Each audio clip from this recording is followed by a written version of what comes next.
Yan. May ebidensya tayo. Alam niyo ba? Hello mga kabasic, welcome again sa ating YouTube channel, Motorcycle Basic Mechanic, wherein we can learn repairs and tutorials and vlogs. Please subscribe and click the bell for the updates of our latest videos. Thank you so much and God bless everyone.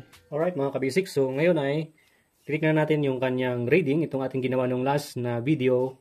Matagal-tagal na, no? Ginamit na ng may-ari yung motor na ito. At i-check natin ngayon yung sunog ng ating spark plug. So, ang ginamit natin ditong paraan ng pagtutono nung last video natin is yung ating, yung napaandar natin yung makina niya, no? At siyempre, binase natin sa magandang, siyempre, acceleration ng ating motor at yung, siyempre, yung pattern ng umaandar yung makina. Okay, yung step by step. So, ngayon, buksan na natin ngayon ang kanyang spark plug. Siyempre, nagpalit rin tayo ng bagong spark plug dito. Kasi palyado na yung dati. At siyempre, ito, kinover up natin to. Okay, so, covered na yan. Para hindi pupuntahan ng mga tubig-tubig. Yan. Sealed na rin yung kanyang, itong cap ng ating spark plug cap. So, ngayon, buksan natin at check natin kung maayos ba yung ating pagkakatono. Okay, nung last or hindi. Okay?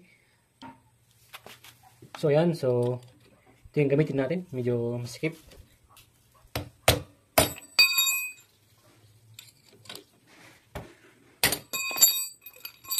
Alright. So, ito na mga kabisik. So, ang ginamit natin nga yung paraan na umaandar yung makina. So, ngayon, dito ngayon is i-base na natin ngayon dito yung ating pag-a-adjust ng kanyang carburetor sa sunog ng ating spark plug. Yung result na yung spark plug natin na sunog, yun na yung time na, yun na yung gagamitin natin syempre para i-adjust yung carburetor. Kung i-increase ba natin yung air niya or bawasan natin, increase ba natin yung gas niya or bawasan natin. So, depende ito sa ating spark plug result. Okay? So, ayan. Natin. So, anong result? Ayun, oh. Wow. Napakaganda. Yung kanyang sunog. Ayun, oh. Parang kinulayan lang, ano?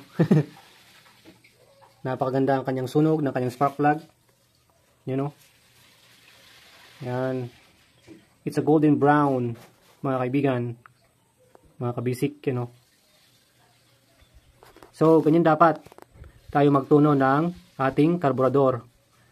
Okay? Ganyan dapat yung result ng ating spark plug. Okay, yan. Brown na brown, you know. Ganda. Okay, so effective.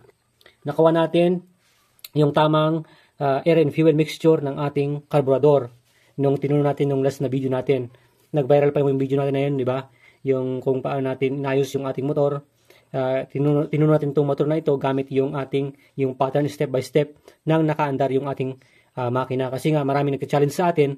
Sabi nila, yung tinuturo natin ng mga sample lang naman na carburetor na hindi na nakasalpak sa makina, hindi nakakabit sa makina, tapos tinutuno natin. Siyempre, parang kon lang yon, theory lang yon, at yun yung guide lang ng mga kasama natin mga DIY, yung mga baguhan natin mga kasama, para may idea sila kung paano ituno, paano i-turn yung ating tunuhan. Okay, half, tapos one turn na yon. Mga ganun ba?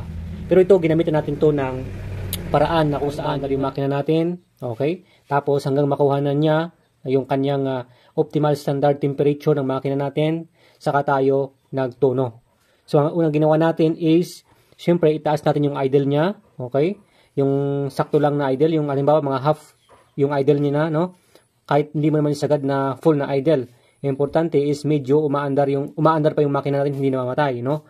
Ayan. Tapos, saka natin i-close yung ating tunuhan, yung air screw natin. I-close mo yan hanggang sa pinaka-close na ikot niya yung ating tunuhan, no? Siyempre, umaandar pa yung makina natin. Kung namatay man, siyempre, kailangan mo nang lagyan agad ng half turn yung ating tunuhan. Huwag mong isasagad na hanggang sa hindi maikot, no? So, ngayon, pagkatapos nun is ikot na natin dahan-dahan na paluwag yung ating tunuhan. And then, mapansin natin is lalong lumalakas. Kasi pag hinigpitan mo yan, bumababa yung tunuhan niya, bumababa yung idle niya. Napakataas na yung nilagay mong idle, no? Ganon. Tapos, pag pasikipan mo yung ating tunuhan, ilagay mo sa pinaka close niya is parang mamatay na yung andar natin, no? Bababa yung idle niya.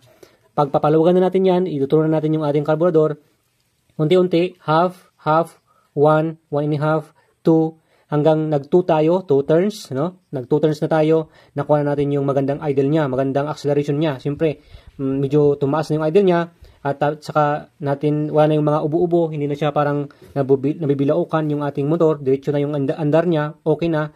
Tapos, in-accelerate natin, okay, maganda talaga. Tapos, saka na natin ibinaba yung idle niya, okay? Yung idle na niya is, binabaan na natin hanggang sa, siyempre, yung katamtamang idle na ng ating motor. At yun yung ating tono nung ginawa natin nung last na video. At ito nga, napaganda yung result ng ating sunog ng spark plug natin. Kita naman, no? Talagang may ebidensya. Okay? Yan. May ebidensya tayo. Alam niyo ba mga kabisik na itong gas nito ay unleaded to. Hindi to premium. Pero kuha pa rin yung pagka-optimal spark plug reading ng ating spark plug. Okay, yan. So, right? Napakaganda. So, hopefully makuha natin ng maayos yung optimal spark plug reading ng bawat motor natin. Alright, yun lang mga kabisik. Hopefully ay ma-inspire tayo na gawin din natin yung pagtutono ng ating karburador para maayos yung ating motor, yung pagtakbo niya, yung acceleration niya, yung idle niya. At siyempre pag ganito mga kabisik is nakakatipid tayo sa gas. Bakit? Kasi sakto lang yung gas na nakakapasok sa chamber niya, hindi sobra. Okay? Hindi rin siya sobra ng hangin na cause ng madaling pag-init ng makina natin. Alright? So yun ang mga kabisik, and thanks for watching. God bless everyone.